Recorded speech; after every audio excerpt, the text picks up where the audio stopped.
मैंने बचपन में सुना था कि पैसा सब कुछ नहीं होता, लेकिन बहुत कुछ होता है। ये कहानी सच्ची और अच्छी है, थोड़ा ध्यान से समझिएगा। अगर आप पैसा कमाना चाहते हैं, अमीर बनना चाहते हैं, अमीर बने रहना चाहते हैं। रॉबर्ट टी कियोसाकी नाम के इंसान की कहानी है। जब 5th क्लास में पढ़ते थे, जिस स्कूल में पढ़ते थे, वहां देखते थे कि अमीरों के बच्चे आते थे, उनके माता पिता, उनके पेरेंट्स आते थे महंगी गाड़ी में उनको छोड़ने के लिए। उन बच्चों के पास में महंगे आइटम होते थे। रॉबर्ट के जो फादर थे वो एक टीचर थे, PhD होल्डर थे, अच्छी पढ़ाई की थी, लेकिन कम कमाते थे। रॉबर्ट ने कहा मेरे डैड तो पुअर डैड है। रॉबर्ट घर पर गए एक दिन स्कूल से परेशान होकर के, यही सोचते जा रहे थे कि मेरे पास में ये सब चीजें क्यों नहीं है, मेरे पापा कार से छोड़ने क्यों नहीं आते हैं। जाकर के पापा से कहा कि पापा अमीर कैसे बन सकते हैं। तो पापा ने कहा यूज योर हेड, अपना दिमाग चलाओ। छोटा बच्चा 5th क्लास का क्या करता, अपने दोस्त माइक के पास में गया और उससे कहा कि आओ थोड़ा पैसा कमाते हैं। आसपास के एरिया में जितना टूथपेस्ट था, जितनी वो टूथपेस्ट की ट्यूब होती वो थी खाली वाली, उसको लेकर के आए। स्टील का बर्तन गैस पर रखा, गर्म पानी जो था उबलने के लिए छोड़ दिया, उसमें उसको डाल दिया और कुछ कोशिश में लगे थे। रॉबर्ट के फादर, रियल फादर जो है, घर पर आते हैं तो देखते हैं कि बच्चे क्या कर रहे हैं। उन्होंने कहा क्या कर रहे हो? तो रॉबर्ट कहते हैं कि पापा हम मनी कॉइन्स बनाएंगे, इससे सिक्के बनाएंगे। वो हंसने लगते हैं और कहने लगते हैं कि ये इल्लीगल है, ये नहीं करना चाहिए। फिर रॉबर्ट को लेकर के बैठते हैं अलग से और कहते हैं बेटा तुमने उस दिन सवाल पूछा था कि अमीर कैसे बन सकते हैं। मैंने मेरी लाइफ में पैसे के बारे में सोचा ही नहीं, एक नौकरी के बारे में सोचा, नौकरी करता रहा। पैसा ज्यादा कैसे कमा सकते हैं तो ख्याल ही नहीं आया। तुम्हारा जो दोस्त है माइक, उसके फादर बिजनेसमैन है। माना वो सिर्फ 8वीं पास है, मेरी तरह इतनी उन्होंने पढ़ाई नहीं की, सिर्फ 8वीं पास है, लेकिन वो तुम्हें बता सकते हैं कि अमीर कैसे बनते हैं। 9 साल का बच्चा माइक के डैड के पास जाता है, जिन्हें कहता है रिच डैड, और उनसे समझना शुरू करता है। कहानी की शुरुआत होती है, 30 साल तक समझता है, फाइनेंशियल जो एजुकेशन है वो उससे मिलती है और कमाल करके दिखाता है। रॉबर्ट टी कियोसाकी, जिनकी किताब है रिच डैड पुअर डैड, उसकी समरी आपको समझाने का प्रयास कर रहा हूं इस छोटे से वीडियो में। लर्निंग सीरीज आप देख रहे हैं, सीखोगे नहीं तो जीतोगे कैसे। मेरा नाम है आरजे कार्तिक। इससे पहले कि क्या सीखना चाहिए rich dad poor dad book से, मैं आपको बताना चाहता हूं कि जो इसके ऑथर हैं रॉबर्ट टी कियोसाकी, उन्होंने इस बुक में ये भी बताने की कोशिश की कि मेरे जो फादर थे, यानी कि जिनको वो रिच डैड कह रहे हैं, यानी कि दोस्त के फादर, और पुअर डैड यानी कि उनके रियल फादर, उनकी सोच में कितना डिफरेंस था। बचपन में वो बोलते हैं कि मैं सोचा करता था, कंफ्यूजन था, क्योंकि मैं छोटा था, मैं समझ नहीं आता क्या करें।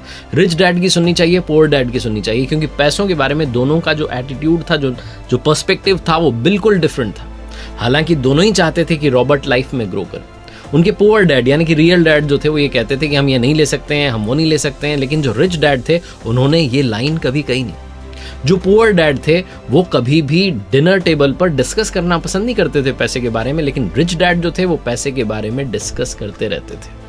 जो रिच डैड थे वो ये कहते थे कि तुम्हें अपने आप से पूछना चाहिए, मान लो तुम्हें कोई चीज पसंद आ गई तो तुम्हें अपने आप से पूछना चाहिए कि इस चीज को कैसे ले सकते हैं। कई बार हम ये सोचते हैं कि तो मेरे बस की बात नहीं है और दिमाग को वहीं पर स्टॉप कर देते हैं, दिमाग उस बारे में सोचना ही बंद कर देता है, फाइल क्लोज हो जाती है।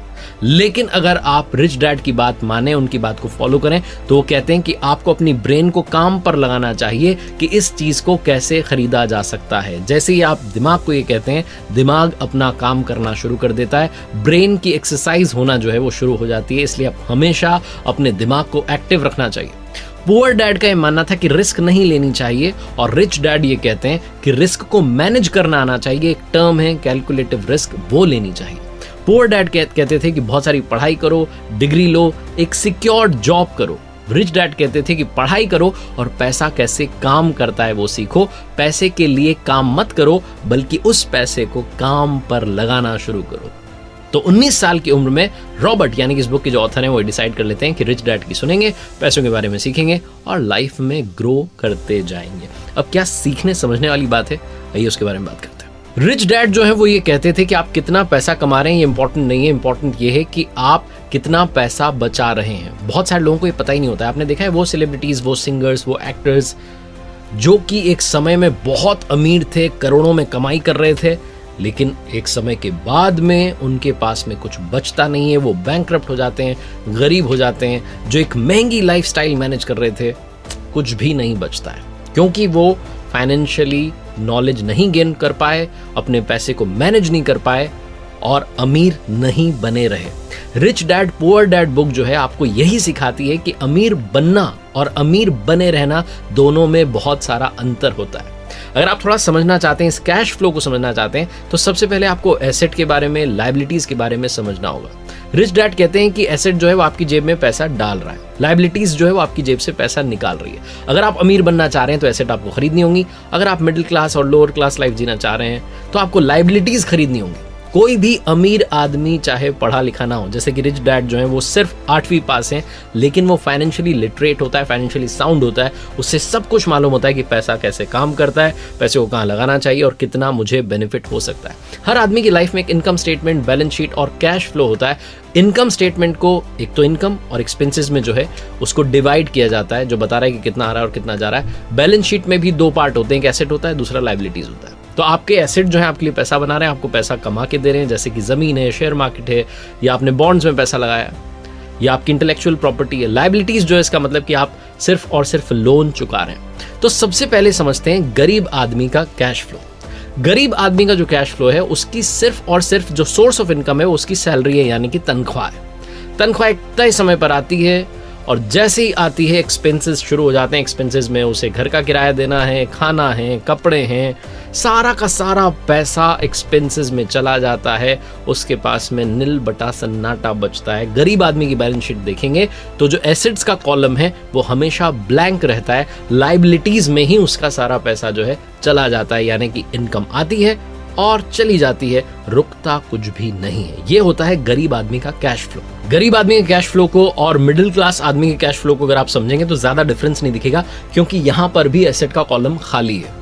जो मिडिल क्लास लोग होते हैं उनका एक सेट पैटर्न होता है। शादी हो जाती है, उसके बाद में किसी नए शहर में जॉब की तलाश में चले जाते हैं, वहाँ एक किराए का घर लेते हैं। किराए का घर लेने के बाद में लगता है कि अब अपना घर बनाना चाहिए, अपने घर के लिए पैसा कमाना है, पैसा कमाना है, पैसा कमाना है। थोड़ा सा जो है वो एक डाउन पेमेंट की जितना पैसा जो है वो इकट्ठा करते हैं, फिर घर की जो है डाउन पेमेंट देते हैं, फिर शुरू हो जाता है लोन। और लोन तो चल ही रहा है, साथ साथ उस घर को सजाना चाहते हैं, इंटीरियर पर खर्चा करते हैं, फर्नीचर अच्छा लेना है, दूसरा सामान लेना है, कार अच्छी लेनी है। कुल मिलाकर के लायबिलिटीज का जो कॉलम है उसको भरते चले जाते हैं। Car loan, home loan, credit card loan, बहुत सारे लोन जो है वो चलते चले जाते हैं।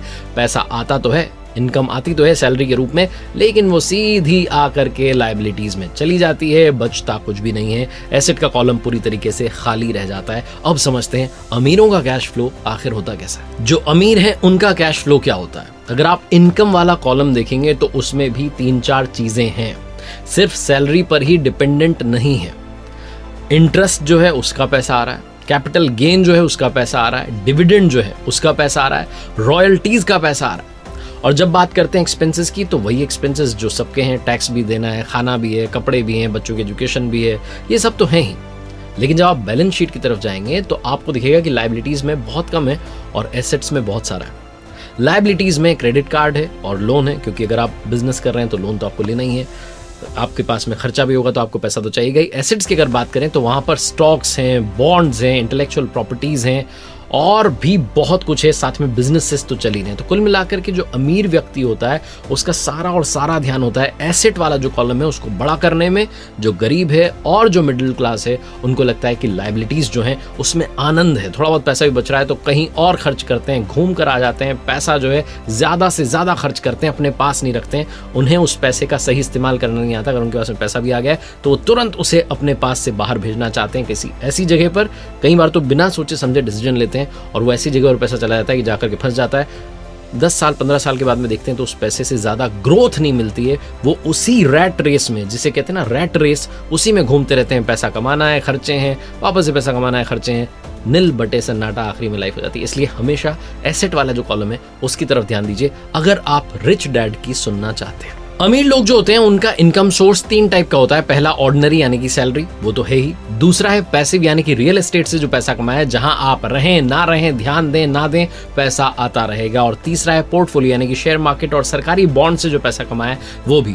दुनिया में जितने अमीर लोग हैं, चाहे वो जेफ बेजोस हों, चाहे इस बुक के ऑथर हों, चाहे जो फॉर्मर प्रेसिडेंट है अमेरिका के डोनाल्ड ट्रंप हो, ये सब अमीर क्यों बने? क्योंकि इनका पैसा, ये चाहे उस जगह पर थे या नहीं थे, पैसा ग्रो कर रहा था, पैसे से पैसा बनता चला जा रहा रहा था। जो आम आदमी होता है, जो गरीब आदमी होता है, जो मिडिल क्लास आदमी होता है, वो पैसे से सिर्फ और सिर्फ खर्चा करना जानता है, वो पैसे की नॉलेज नहीं रखता, फाइनेंशियल एजुकेशन जो है वो नहीं रखता, और इस चक्कर में उसे बड़ा सारा नुकसान उठाना पड़ता है। रॉबर्ट टी कियोसाकी किस्सा शेयर करते हैं, वो किस्सा मैं आपको बताता हूँ। वो जो किस्सा है उसमें वो कहते हैं कि 1989 में मैं अमेरिका में जहाँ रहता था, उसके पास से एक जगह से निकल रहा था, तो मैंने देखा कि ज़्यादातर जो घर थे उन पर सेल के बोर्ड लगे थे, यानी कि बिकने के लिए वो तैयार थे। उस समय अमेरिका में रिसेशन आ गया था, शेयर मार्केट टूट चुका था, और वहाँ की रियल एस्टेट जो मार्केट थी वो भी बहुत ख़राब हालत में थी। तो इन्होंने देखा कि एक घर के नोटिस बोर्ड पर बहुत दिनों से सेल का जो था बोर्ड लगा हुआ था। उस घर के मालिक से जाकर के मिलते हैं और पूछते हैं कितने में बेच रहे हो, तो कहते हैं कि मैंने तो बेचने के लिए लगाया, लेकिन कोई ख़रीदार आ ही नहीं रहा है। तो रॉबर्ट पूछते हैं कि मुझे घर पसंद आ रहा है, आप क्या बोलते हैं कितने में? तो $20,000 में डील जो है फाइनल होती है।